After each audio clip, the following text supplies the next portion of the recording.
બસ આપણે પાસે હવે આપણે એક બે ના ના એ આવશે જ ભાઈ. તમારા કઈ ભત્રીજા ભાઈ કે મોટા ભાઈ નથી હો. હવે ના ના એવો છેલ્લા 4 દિવસથી વોર્ડ નંબર 2 ની અંદર લાઈટનો પ્રશ્ન હાલે છે. તમે એને કેવી રીતે રોકી શકો છો? કોઈ ડોક્ટર નથી. શું જવાબદારી તમારી ભટ્ટભાઈ? નાગઈ નહીં રહેશે ભાઈ. તમે એને ના ન પાડી શકો. પણ હું બોલા અમારા સાહેબ જે છે એ તમને સમજાવશે. બોલાવો સાહેબને બોલાવો. એને કેમ ના પાડો તમે મીડિયાને? અરે પ્રજાપતિ સાહેબ અંદર આવવા દે એમ કહું. આવવા દ્યો સાહેબ. પ્રજાપતિ ભાઈ કોણ છે? હા જે સાહેબ અત્યારે જેને કામગીરી કરી એના પ્રજાપતિ ભાઈ છો? હા છેલ્લા 4 દિવસથી વોર્ડ નંબર 2 માં લાઈટ નથી આવતી. ગમે તે લાઈટ વહી જાય છે. તમારા ઘરના કનેક્શન કાપી નાખીશું હું. પેલા રાત્રે તમને ભૂખ લાગે તમે ખાટો ગોતવા જાવ છો બધા? આખા દિવસ દરમિયાન શું કરો તમે લોકો? અરે પણ દિવસે શું કરો છો તમે? જક મારો છો?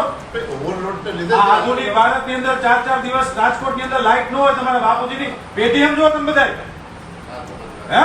તમારી વાત સાચી છે પણ જે ફોલ્ટ થયો છે ઈ તો તમારા ઘરના કનેક્શન કાપવા આવી છો સમજી લેજો.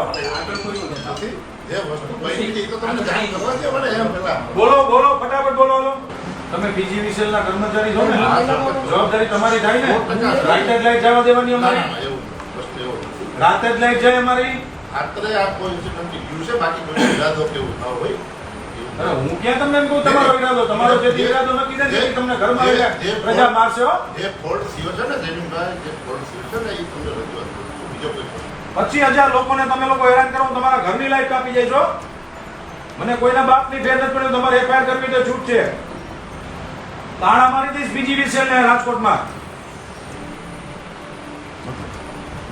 પ્રજાને હેરાન કરવાના આવી રીતે રાતે હેરાન કરો છો.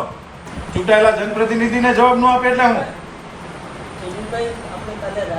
તાળા મારી દઈ પીજીવીસીએલ નો. નરેન્દ્રભાઈ મોદી આધુનિક ભારત બનાવવા માંગે છે. તમે બધા કર્મચારીઓ છે ને અમારી પથારી ફેરવા બેઠા છો. તમે પાણી દેવા બેઠા તમને બધાને? તમને ખબર અમને કેટલા લોકો અત્યારે અમારી ઘરે બેઠા છે? મારી ઘરે સાહેબ હું સ્ટેન્ડિંગ કમિટી ચેરમેન છું રાજકોટ મહાનગરપાલિકા. આખી રાજકોટની વ્યવસ્થા સંભાળું છું. એટલે બહાના રહેવા દો મને તમે દેવાના. અમે આખો દી આ સાંભળીએ છીએ બધાનું. એ બધા તમારી જવાબદારી થાય. એનએફની લાઈન ઉપાડેલી જવાબદારી મારી થાય સાહેબ. એમાં મારે બહાના ન દેવાનું, સ્વીકારી લેવાનું કે હા ભાઈ મારી ભૂલ છે. એટલે તમે બહાના રહેવા દો. અમે જાહેર જીવનમાં 25 વર્ષથી કામ કરી છીએ સાહેબ. 10 વર્ષથી ભારતીય જનતા પાર્ટીનો કોર્પોરેટર છું આ વોર્ડનો. એટલે તમે અમને સમજાવવાના પ્રયત્ન કરો. હું આ જ કરું છું આખો દી. હું આખું રાજકોટ સંભાળીને બેઠો, તમે એક ફીડર સંભાળીને બેઠા. એટલે અમને ખબર જ છે